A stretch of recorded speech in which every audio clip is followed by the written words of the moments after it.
آپ جو positive way میں کام ہے کرو, دنیا خود آپ کو سلوٹ کرے گی. اور باقی جو بار بار میں علماء دیوبند کے بارے میں کہتا ہوں, انہوں نے کتاب میں یہ لکھا, اس سے پتہ چلتا ہے وہ قبر پرست تھے. بھائی پریکٹیکلی کیا ہے, قبر پرست ہوتے تو جاتے نا قبروں پہ. مولانا تھانوی رحمۃ اللہ علیہ قبر پرست تھے, یا اشرف علی رسول اللہ کلمہ پڑھایا انہوں نے, تو دیوبندی پڑھا رہے ہوتے نا کلمہ ان کے نام کا. سب سے زیادہ ختم نبوت پہ کام تو علماء دیوبند نے کیا ہے, دوسروں کو بھی سکھایا ہے. ائمہ حرم کے دورے مولانا مظہور چنیوٹی صاحب کرواتے رہے پوری دنیا میں, ان کو پتا تھا یہ سب سے زیادہ ایکسپرٹ ہیں ختم نبوت کے مسئلے میں. تو ایک چیز لکھی ہے, آپ دیکھ رہے ہو پریکٹیکلی دنیا میں ایسا ہے نہیں عملی طور پر, نہ علماء دیوبند قبر پرست ہیں. ہمارے جتنے اکابر کی قبریں دارالعلوم کرنگی میں جا کے دیکھو, سب ایک بالش قبریں, مٹی کی سادہ قبریں ہیں.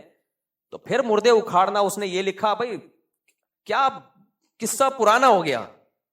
مولانا مودودی رحمۃ اللہ علیہ نے بھی بہت کچھ لکھا ہے. لوگ میرے سامنے آ کے کہتے ہیں, میں کہتا ہوں لکھا ختم.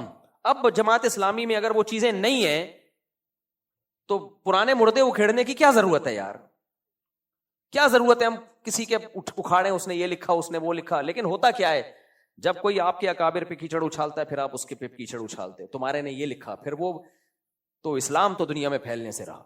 علماء دیوبند نے دنیا میں توحید متعارف کروائی ہے. میرے والد صاحب بیت تھے, حضرت شیخ الحدیث مولانا زکریا رحمۃ اللہ علیہ سے بھی ان کا تعلق تھا, اور مولانا حسین مدنی رحمۃ اللہ علیہ کے ساتھ بھی ان کا تعلق رہا ہے.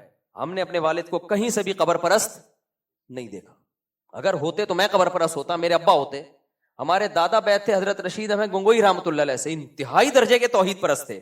میری دادی عبد الرحیم رائے پوری رحمۃ اللہ علیہ سے بیت تھی.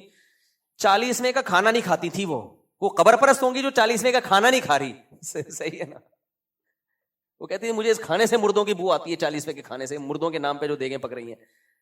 تو علماء دیوبند ہی کی وجہ سے آج توحید ہے دنیا میں, بر صغیر میں.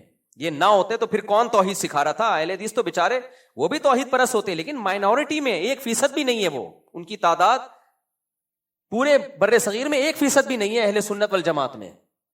تو 1% کا کیا اثر ہوگا؟ ہے وہ بھی توحید پرستی ہوتے ہیں اہل حدیث میں, ان کو وہ ایک پازیٹو چیز ہے ان کے اندر. لیکن توحید ہندوستان میں اگر ہے, آپ کی وجہ سے نہیں. آپ تو 1% ہو بھائی, آپ کو سننے والے کتنے ہیں؟ بہت تھوڑے لوگ ہیں.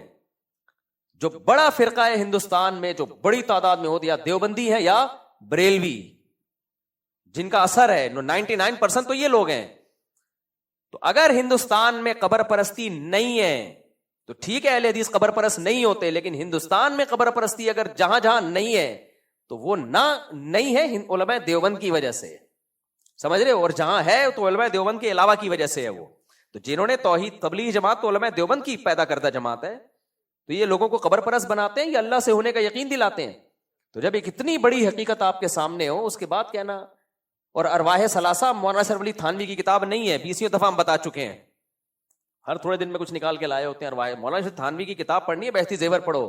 اس میں جو پہلا صفحہ ہے عقائد کا, ایسے خاندانی عقائد ہیں اس میں, تو وہ پڑھو جو تعلیم ناس کے لیے ہیں. جو ایک دیکھو, دلالت النص اور عبارت النص اور اشارت النص میں جب تعارض ہوتا ہے نا, تو ہمیشہ عبارت النص کو ترجیح دی جاتی ہے. فقہ کا اصول ہے. عبارت النص کسے کہتے ہیں؟ ایک چیز لوگوں میں بتائی جا رہی ہے تاکہ وہ عقیدے کے طور پر اس کو اختیار کریں, اور ایک واقعہ لکھا ہوا ہے جس کے 20 مطلب نکل سکتے ہیں.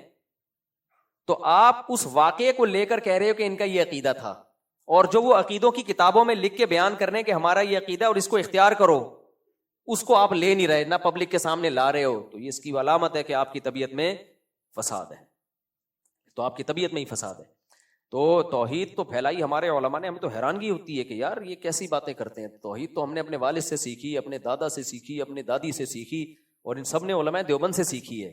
میرے والد صاحب کی قبر دیکھ لو, میری والدہ کی قبر دیکھ لو صاحب, اور یہ ہمیں آگے توحید سکھا رہے ہیں کہ علماء دیوبند قبر پرست ہوتے ہیں. بھائی صاحب, علماء دیوبند قبر پرستی کو ختم کیا علماء دیوبند نے.